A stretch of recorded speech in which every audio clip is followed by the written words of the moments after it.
It's around 1180 BC. The Trojan War is finally over, and you won it. You, Odysseus, king of Ithaca, the man who dreamed up the wooden horse. Now you want one simple thing, to sail home to your wife and your son. It's a short trip, a few weeks tops. Instead, it's going to take you 10 years. You will lose all 600 of your men, every single one. You'll be hunted by a god, seduced by a witch, sail into the actual land of the dead, and finally come home to find your house packed with men trying to steal your wife. This is the Odyssey, the greatest survival story ever told, and you're about to live it. So, hero, let's see if you can make it home. Because in a few days, Christopher Nolan is putting this exact nightmare on the big screen, and right here is the whole thing before you watch. Your first real mistake is curiosity. You land on a lush island, find a giant cave stocked with cheese and fat lambs, and instead of grabbing the loot and leaving, you decide to wait around and meet the owner. Bad idea. The owner is Polyphemus, a one-eyed giant the size of a house, and a son of Poseidon, god of the sea. He rolls a boulder over the entrance, traps you inside, and casually eats 2 of your men, raw. So you get clever. You tell him your name is Nobody. You get him drunk on strong wine, and when he passes out, you drive a sharpened, red-hot stake straight into his single enormous eye. He screams, and the other giants outside shout, "Who's hurting you?" And he bellows, "Nobody is hurting me!" So they shrug and go home. Genius! You escape at dawn by strapping your men to the bellies of his sheep, but then you make the mistake that costs you everything. Sailing away, your ego takes over, and you shout your real name across the water. Now the blinded giant knows exactly who to curse. He prays to his father Poseidon, "Make this man's journey home a living hell." And Poseidon says, "Done." That is why the next 10 years happen. Oh, and where did the Greeks even dream up a one-eyed giant? One popular theory. Sailors found fossilized skulls of dwarf elephants in caves just like this one, and mistook the big central hole where the trunk attaches for a single, huge eye socket, a monster possibly built from misread bones. You sail on, and the sea keeps testing you. On one island, some of your men eat the fruit of the lotus and instantly forget home, their families, everything. They just want to sit and chew flowers forever, smiling. You have to physically drag them back to the ship, weeping. Then you catch a real break. Aeolus, keeper of the winds, takes a liking to you and hands you a gift, a leather bag with every storm wind on earth tied up inside, so only one gentle breeze can push you home. For 9 days it works. You can literally see Ithaca, the shoreline, home, and then, while you're asleep, your crew, convinced that bag is full of gold you're secretly hoarding, untie it. Every storm on the planet erupts at once and blasts you all the way back to the start. Lesson 1 of the Odyssey. Your own crew will absolutely get you killed. And it gets worse. You anchor in what looks like a calm, sheltered harbor, and it belongs to the Laestrygonians, a race of giant cannibals. They line up on the cliffs above you and hurl boulders straight down, smashing your ships to splinters and spearing your men in the water like fish to eat. You began this journey with 12 ships and over 600 men. You row out of that harbor with one ship. In a single afternoon, almost your entire fleet is just gone. If you're keeping track of your odds of ever seeing home again, they are getting very bad. Your one surviving ship lands on the island of Circe, a stunning goddess witch. She invites your scouting party in for a warm feast, and the moment they finish eating, she taps them with a wand and turns them all into pigs. Real pigs, snorting in a pen. You storm up to rescue them, and you only survive her magic because Agun slips you a secret herb called moly that makes you immune.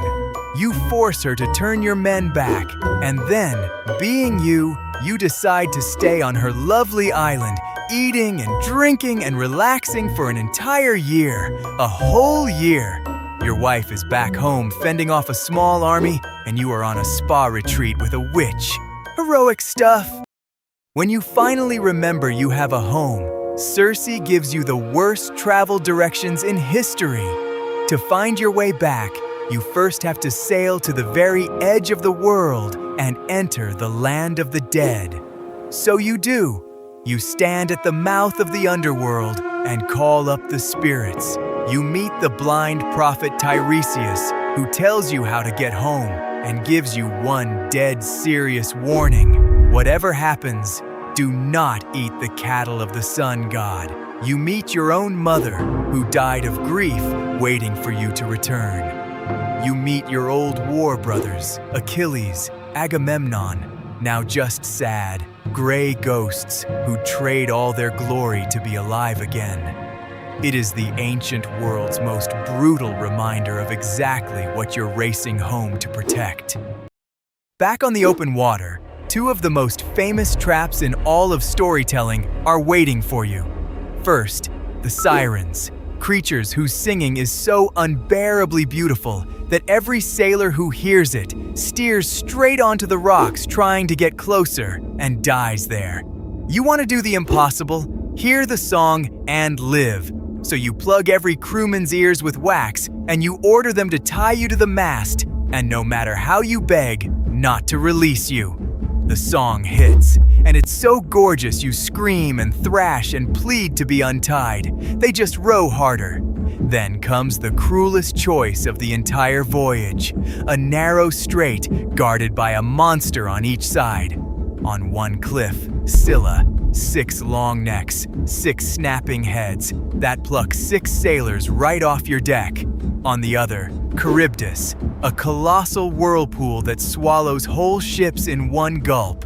You cannot dodge both, so you steer towards Scylla and watch, helpless, as she snatches 6 of your screaming men up into the air.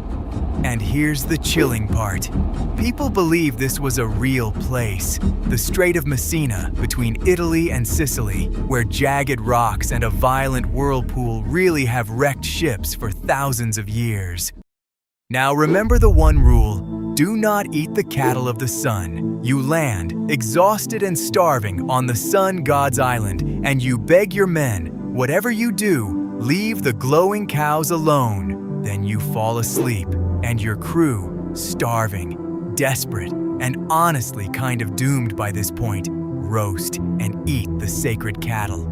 The sun god is furious and demands justice, and Zeus himself answers with a single thunderbolt that shatters your ship and drowns every one of your men. Every one. Now it is only you, clinging to a plank in the open sea, completely alone. You wash up on the island of the nymph Calypso, who falls in love with you and refuses to let you go for 7 years. She even offers to make you immortal, a god, forever young, if you will just stay with her.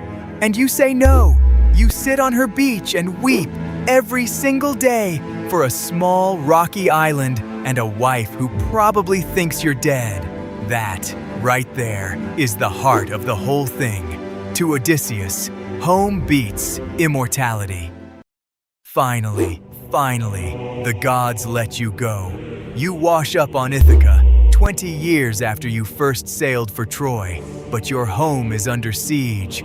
108 men have moved into your palace, devouring your food, drinking your wine, and pressuring your wife Penelope to just pick one of them and remarry, because surely, by now, you're dead. So you don't storm in. You arrive disguised as a filthy old beggar, and you watch.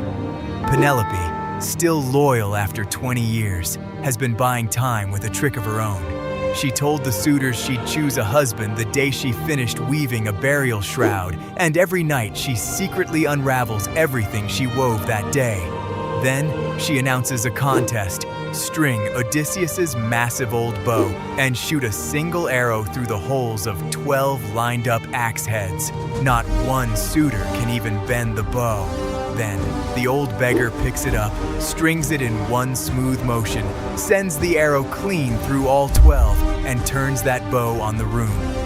What follows is one of the bloodiest scenes in all of literature. You and your son bar the doors and kill all 108 of them. And then, one final test. Penelope, cautious to the very end, tricks you about the secret of how your marriage bed was built, just to be certain it's really you. It is.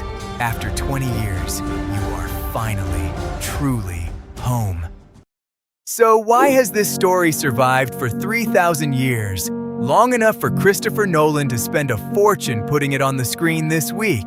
Because underneath all the monsters, the Odyssey is the most human story we have. It's about a man who is offered the two things everyone says they want, a goddess and eternal life, and turns them both down to go home to an ordinary life with the people he loves. Almost every survival story since is just borrowing from this one. You faced a god, the dead, and the sea itself, and somehow you made it back. Now you're ready for the movie, you know the whole story. And if you like this, there's a whole universe of why waiting for you. Subscribe, and we'll see you at the next one.